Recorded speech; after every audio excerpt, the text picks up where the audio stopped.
at magluto ng fried chicken. Ang pantis sa manok. Saan ang kalamansi na manok? Win. At ibaba ng 30 minuto. Ay ang chicken breading flour at all-purpose flour and then halu-haluin. Initing ang pan.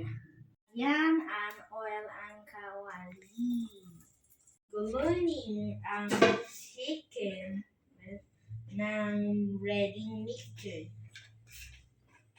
Sumunod ay ilalagay ng itlog.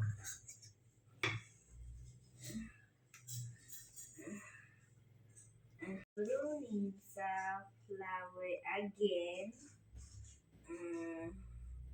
Ilagay ang manok sa kawali. Baliktarin ang manok.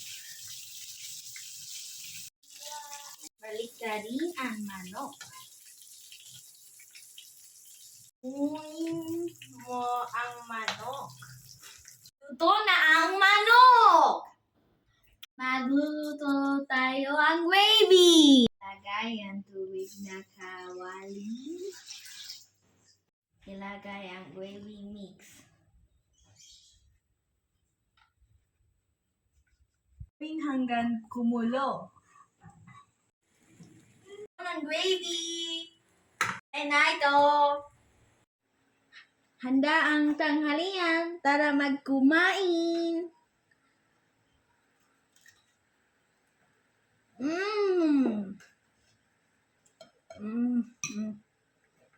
Mmm. Mmm.